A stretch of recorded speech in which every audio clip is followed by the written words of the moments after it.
Hi friends, good day. Welcome back to my YouTube channel. Hope everything is going well with you. If this is your first time to see and hear me, my name is Jayron ako and I do videos about productivity, investments, and finance. So if you are interested in these kinds of topics, then you might want to check the videos in this channel and hit the subscribe button. And for today's video, I'm going to share to you the fifth part of the Emancipation Project video series, and this is the second to the last part of the 6-part video project. And if you have watched the other parts, the first 4 parts, you might want to revisit them. I will link it up here. And yeah, so we're now down to the last month ng pagiging empleyado natin as an employee sa corporate life. And after the end of September, finally, kumbaga nakaalis na tayo sa employee kind of image. And yeah, another journey na naman na tatahakin ko once I move out the corporate life. And so, for today's video, I'm going to share to you siguro 5 non-traditional income sources. Kumbaga, of course, di ba, usually nag-work tayo as an employee sa corporate world because we want to earn. It's an income source. It's actually the first income source natin. After graduating from college, di ba, it's the employment income that's usually the most common type of parang source of income ng people, di ba? And so, it took me 9 years bago ko parang ma-realize na parang probably we can venture out other things naman sa life aside from being an employee, di ba? And so, for today's video, siguro i-share ko sa inyo yung 5 non-traditional income sources. Although they are not new, di ba? They've been existing for a long time. But I just want to share lang din to remind myself and maybe to remind you lang din that aside from the employment income, there are actually other income sources which you can explore and which can also probably check out din. Baka click siya sa inyo, especially if parang medyo maluwag din naman yung current status niyo ngayon in terms of finances and time and energy. Okay? And so yeah, if you're ready to listen na to my video, then let's begin. So the first part of the non-traditional income source is entrepreneurship or business. Diba?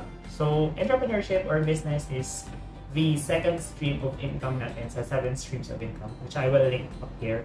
Diba? It's profit income. Kumbaga, you are selling something sa people, sa market, sa audience mo.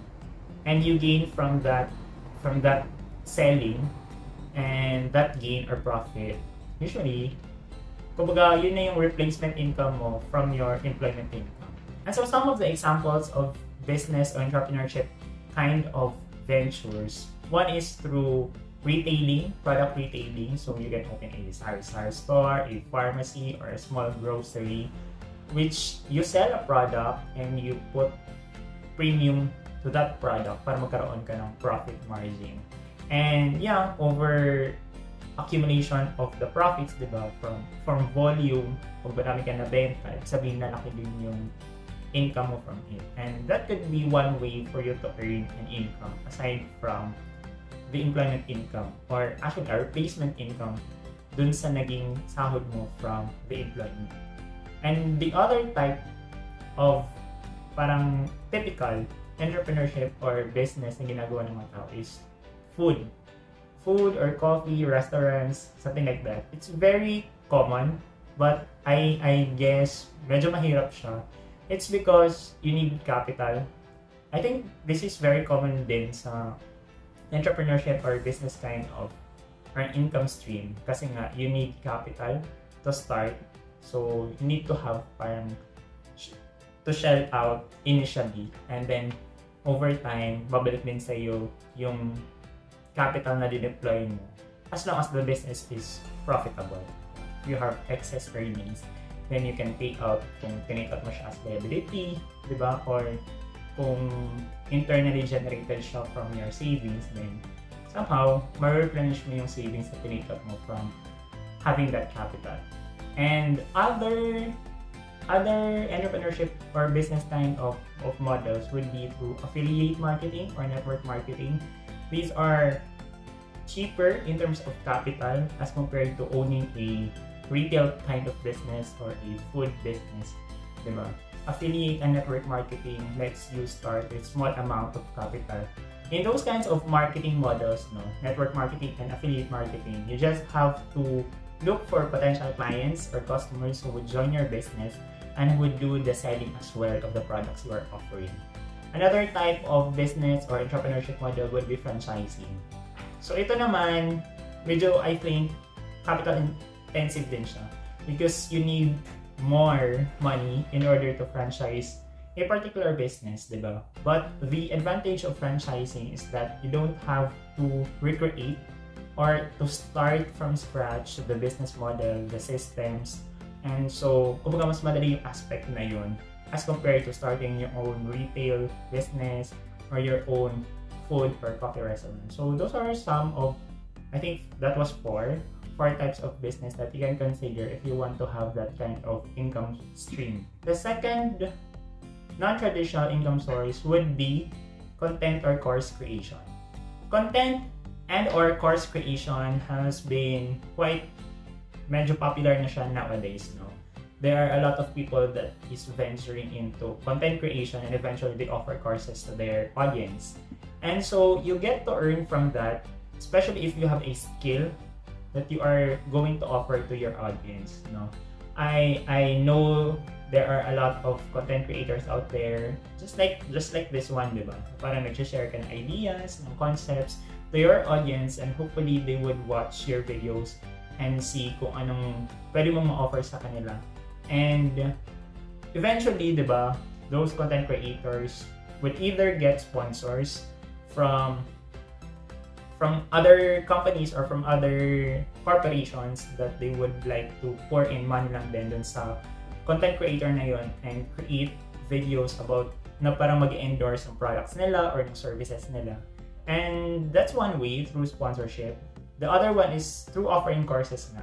So if you are good at a particular skill, like for example, you can offer a skill in cooking or a skill in investing or trading, diba? So you can create a course and once the audience buy that course, then you get profit from it, diba? And so that's another way of building an income stream out of other than the employment income that you had. The third income stream, which I think is more passive as compared to the first two, is through rental income.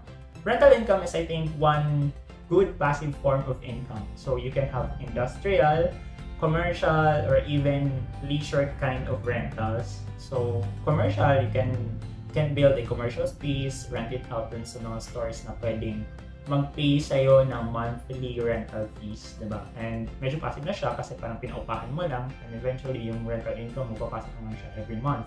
You can also do some parang tourism kind of rental, like resorts or somehow stay in ng mga potential guests ng nearby resorts naman. So you can have that income stream kasi at least doon nagpe-pay sila every time someone stays in your place, diba?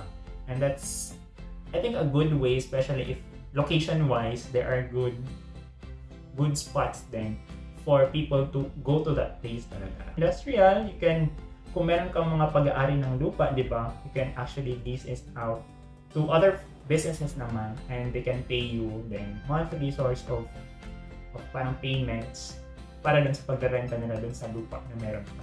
Those are some of the ideas on how you can generate income from renting out properties. The fourth kind of non-traditional income would be stocks, dividend investing. So if you have noticed also, a lot of the videos in this channel are somehow talking about the stock market. And one way to get income from the stock market is through dividends. So if you are owning stocks, you can actually get some passive form of income as long as you hold that stock position over time.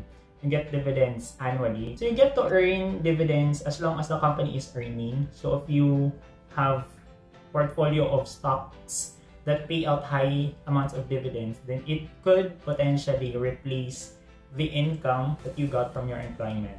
So that's very passive as compared to the other streams of income that I discussed earlier, diba? Sa stock dividend investing, very passive na talaga siya. So tatanggap ka na lang ng dividends every time nagpa-pay out yung companies na yun. And you just have to enjoy life on your own terms. You can do other things that matter to you kung saan ka passionate, and you have an income stream from the stocks paying out dividends to you. And the fifth non-traditional income source would be trading in the stock market, in the forex market, or in the crypto market. Diba? So, naging popular na rin siya during the COVID pandemic, and especially right now din na parang naging accessible yung trading platforms for these kind of asset classes. And so there are people who are very much engaged in those kind of activities, diba? Kasi you just have to learn the skills in trading, the mindset, the psychology behind the trading world. So you buy an asset class at low prices, you sell them at higher prices. Basically, yun lang naman yung way mo to earn from it, diba? You buy at a low price, you sell at a higher price, and the difference in the price would be your gain. That could be an income stream over the long run, as long as you repeat the process and you ensure that it will be profitable over the long term. But very risky siya. You could lose money then along the way, and most often than not, people who trade the market, they don't have a win rate that's very attractive at all times, diba? Especially kung very volatile ang market, diba? It could be your friend, but it could also be your enemy as well.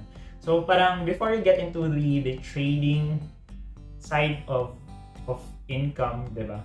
You should have to learn a lot of stuff. And so the thing that I would recommend would really be to identify kung saan ka ba passionate. If you feel like you're an investor kind of person, then go for investing the stock dividends. Or if you're a trader type of person, then go to the trading of the stocks, the currencies, or the crypto market.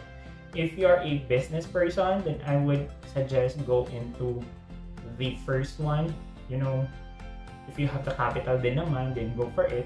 But if you have smaller amounts of money to set aside for business, then affiliate or network marketing would be a good start. Or if you have a lot of properties na, may mga lupa ka na, or may mga commercial space ka na, and you have capital then to build the property, then go for rental income, diba? Or if you have the capabilities to face in front of the camera, to offer courses, to teach people, then content creation would be a good path for you. So those are some of the ideas on how to earn an income aside from the employment income. And I hope you guys got some ideas on the video you just watched. These are good ideas din naman you can explore. And probably pwede nyo rin tanongin ang self nyo kung meron ba kayong skill talaga for it, or you have passion for it. Then hopefully you can eventually ditch the 9-to-5 work, have a life in your own terms naman. This is the 5th part of the Emancipation Project video series. See you in the last part, and hopefully naging masaya din yung panonood niyo sa journey ko along with me, diba? Habang na-identify ko kung ano naman yung para sa akin, kung ano talaga mag-work eventually sa life ko. Yeah, have a great day ahead. See you in the next. Bye-bye!